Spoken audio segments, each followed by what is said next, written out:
नमस्कार, मैं हूं आंचल सिंह और आप सभी का स्वागत है हमारे चैनल पर। अखिलेश यादव को उत्तर प्रदेश में बड़ा झटका लगा है। 3 दशक बाद कोऑपरेटिव से मुलायम परिवार और जो समाजवादी पार्टी है उसका वर्चस्व खत्म हो गया है। बीजेपी ने जिस तरीके से चुनाव में बम्पर जीत हासिल की है, जो सहकारिता का क्षेत्र है उसमें 1991 के बाद ही समाजवादी पार्टी यानी कि मुलायम का जो वर्चस्व रहा है अब वो खत्म हो गया है। तो अखिलेश यादव चाहे जितना भी वो सोशल मीडिया पर झूठ बोल रहे हैं, जिस तरीके से वो बंगले में बैठकर तरह तरह के ट्वीट जो सोशल मीडिया पर वो करते रहते हैं, उनको लगता है कि राजनीति यही तक है। राहुल गांधी से सीख लेते हुए अब अखिलेश यादव का भी दिन उन्हीं की तरीके से आ गया है। एक तरफ वो केंद्र में अगर देखें तो राजा का बेटा अब राजा नहीं बनेगा, उसी को देखते हुए अब उत्तर प्रदेश की जनता ने यह समझ लिया है कि जिस तरीके से समाजवादी पार्टी के राज में भ्रष्टाचार से लेकर जो गुंडा राज, जंगल राज रहा है, उससे अगर किसी ने मुक्ति दिलाई है तो वो योगी आदित्यनाथ हैं। लेकिन कुछ दिनों से अगर हम देखें तो उत्तर प्रदेश में जो जिस तरीके से जो अपराध है उसमें बढ़ोतरी हुई है। आखिर ये किस वजह से हुई? आप समझ सकते हैं कि अमेठी में एक मामला होता है और उसके बाद वो औरत खुद बयान देती है कि उसे किसने, ओवैसी के पार्टी और कांग्रेस के पार्टी के नेताओं ने कहा था कि खुद वो आत्मदाह कर ले और उसके बाद केस बड़ा होगा। यानी कि केस को बढ़ाने के लिए चुनाव नजदीक देखते हुए उत्तर प्रदेश में कुछ ऐसी चीजें की जा रही हैं जिसमें साफ साफ समाजवादी पार्टी के नेताओं का और कांग्रेस के नेताओं का हाथ सामने आ रहा है। दूसरी तरफ प्रियंका गांधी वाड्रा और अखिलेश यादव ट्विटर पर बैठकर उन घटनाओं को लेकर ट्वीट करते हैं और योगी आदित्यनाथ पर निशाना साधने की कोशिश करते हैं। अब अगर देखें तो पूरे तरीके से उत्तर प्रदेश में जो काम हो रहा है, योगी आदित्यनाथ जिस तरीके से वो उत्तर प्रदेश एक बड़ा प्रदेश, आबादी के अगर दृष्टि से देखें तो ये देश का सबसे बड़ा प्रदेश है, उसे वो किस तरीके से उसमें शासन व्यवस्था हो या फिर जो लोगों को सुविधाएं मिल रही हैं, उस सब में सबसे नंबर 1 पर कोई आया है तो वो योगी आदित्यनाथ की सरकार रही है, अब तक जितनी सरकारें रही हैं उसमें से। दूसरी तरफ अगर देखें तो योगी आदित्यनाथ पूरे देश के सबसे और लोकप्रिय मुख्यमंत्री योगी आदित्यनाथ हैं। उनके कामकाज से पूरा देश उनको सबसे अच्छा मुख्यमंत्री मान रहा है। यहाँ तक कि दुनिया भर में ही जो मॉडल उन्होंने जिस तरीके से दंगाइयों ने दंगे किए और उसके बाद उनसे जो भरपाई की, अभी अगर देखें तो स्वीडन से बहुत सारे ऐसे देश हैं जहां पर योगी मॉडल है उसको लागू करने की बात कही जा रही है। इसी के साथ अगर देखें तो उत्तर प्रदेश में जो कुछ भी बीजेपी ने काम किया है, जिस तरीके से बड़े बड़े फैसले लेना हो या फिर जो गुंडा राज, जो जंगल राज है उससे मुक्ति दिलाना हो या फिर जो प्रवासी मजदूर आए उनके लिए हमने देखा कि लॉकडाउन में सबसे बेहतर अगर सुविधाएं कहीं मिल रही थी तो वो उत्तर प्रदेश में। यहाँ तक कि मैं उत्तर प्रदेश में खुद रहती हूँ और किस तरीके से हमने देखा कि लॉकडाउन के बीच जो परेशानियां आ रही थी और उस पर हमें बाकायदा नंबर पे कॉल करके सुविधाएं मिल रही थी घर बैठे। अब इन सब चीज़ों के चलते उत्तर प्रदेश की जनता ने पूरी तरीके से मुलायम सिंह पार्टी और उनके जो अखिलेश यादव हैं, उनके सुपुत्र, उनको नकार दिया है। अखिलेश यादव तमाम तरीके की चीज़ें आप देख रहे हैं कि उनका कितना बड़ा बंगला है, उसमें वो बैठकर छात्रों की बात कर रहे हैं। अखिलेश यादव के मुंह से अगर वो छात्रों की बात करते हैं तो वो शोभा नहीं देती है।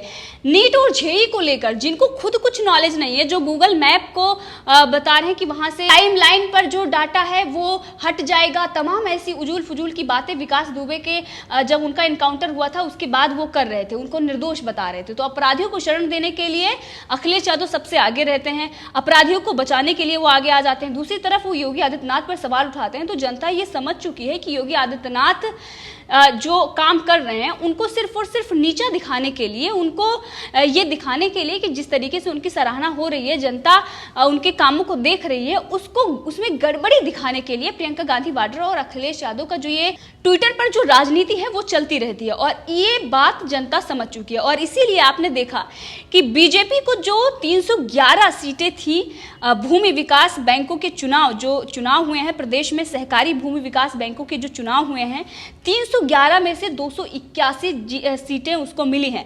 ये ऐतिहासिक जीत रही है बीजेपी के लिए। बाकी जो उसमें देखें तो समाजवादी पार्टी ने जो उनका वर्चस्व रहा है अभी तक, उसमें वो खासा जो कुछ भी अखिलेश यादव ने किया है उसका ही खामियाजा भुगता है उन्होंने और इसीलिए उनको सीटें नहीं मिली हैं। थोड़ी बहुत सीटें मिली हैं, देखें कि 311 में से 281 जो सीट है वो बीजेपी को मिली है।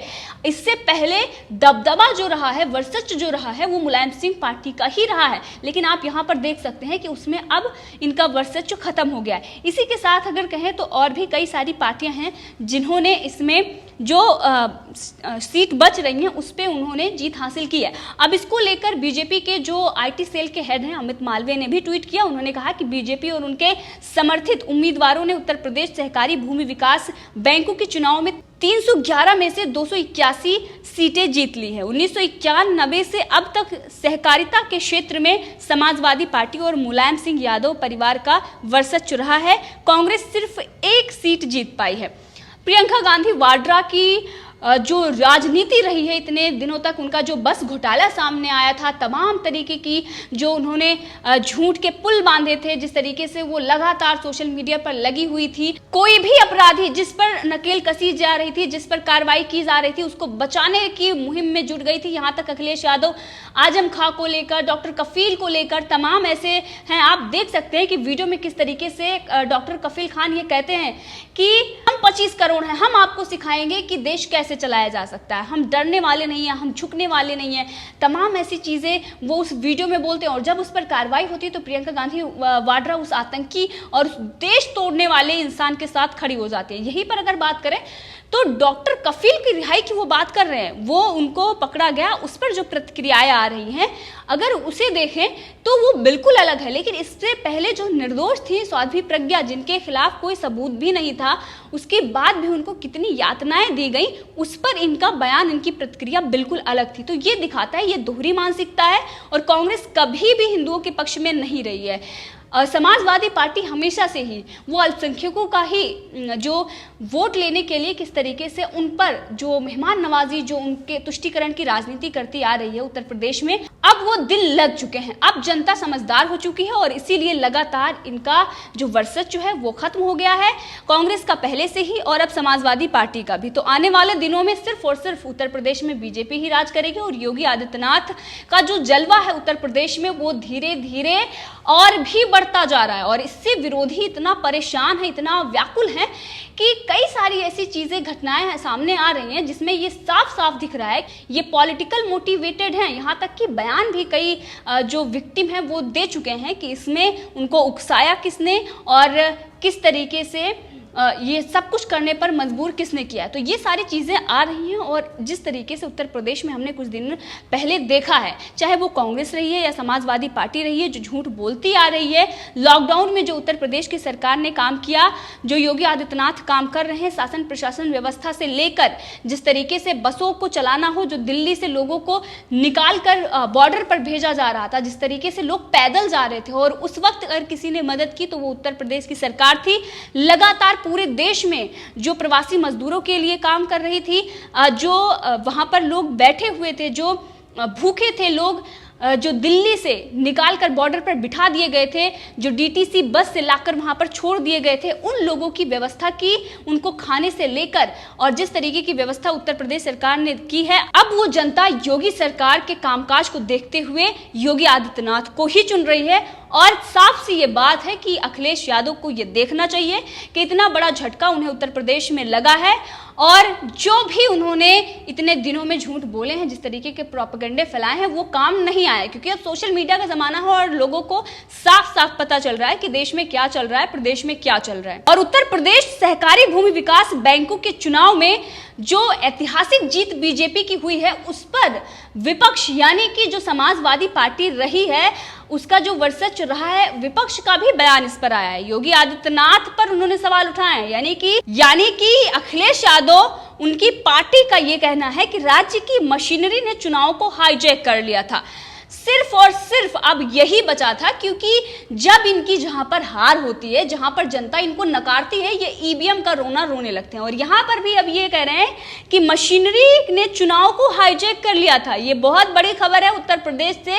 अखिलेश यादव और उनकी पार्टी एक बार फिर ईवीएम का रोना रो रही है जब उन्हें चुनाव में हार मिली है। इससे पहले कांग्रेस कहती आ रही है कि उसे ईवीएम में खराबी थी और इसीलिए उसकी हार हुई है, लेकिन जिन राज्यों में उनकी सरकारें बनती हैं वहां की ईवीएम में कोई खराबी नहीं होती, वहां की ईवीएम सही चल रही होती है, वहां पर ये सवाल नहीं उठाते। लेकिन जहां पर ये हार जाते हैं, जहां पर जनता इनको लात मारकर भगाती है, वहां पर ये ईवीएम का ही रोना रोने लगते हैं। और एक बार ईवीएम का ठीकरा फिर से अखिलेश यादव और उनकी पार्टी ठीकरा फोड़ रही है, क्योंकि वो पूरी तरीके से अब उत्तर प्रदेश में हार चुकी है। तो आने वाले चुनाव में इससे बड़ी हार का सामना अखिलेश यादव को करना पड़ेगा, तब भी ये यही कहेंगे कि ईवीएम हैक कर ली गई थी और इसीलिए हम हार गए। तो आने वाले चुनाव में भी ये ईवीएम का ही ठीकरा फोड़ेंगे, क्योंकि 2024 में जिस तरीके से योगी आदित्यनाथ काम कर रहे हैं, भाजपा की ही सरकार फिर से बनेगी और योगी आदित्यनाथ को ही जनता चुनेगी।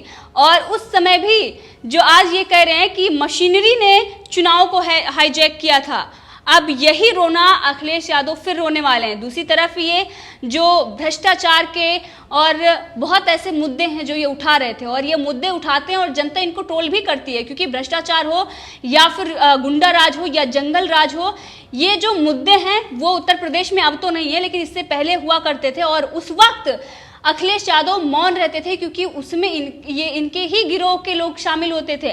और आज भी वही लोग हैं जो पकड़े जा रहे हैं, जो अपराधी, वो भी समाजवादी पार्टी के ही निकल कर आते हैं। अखिलेश यादव को यहाँ पर शर्म आनी चाहिए, क्योंकि जनता उनको पूरी तरीके से नकार चुकी है। उत्तर प्रदेश में अब अखिलेश यादव का कुछ भी नहीं बचा है। तो तमाम झूठ, तमाम ट्वीट जो सोशल मीडिया पर लगातार किए जा रहे थे छात्रों की दशा को लेकर, नीट और जेईई को लेकर जो बहुत बड़े मसीहा बन रहे थे अखिलेश यादव, अब वो पूरी तरीके से फ्लॉप हो चुके हैं। क्योंकि सबसे ज्यादा अगर नकल किसी के राज में हुई है तो अखिलेश यादव और आज वो जेईई और नीट को लेकर, छात्रों के भविष्य को लेकर चिंतित हैं।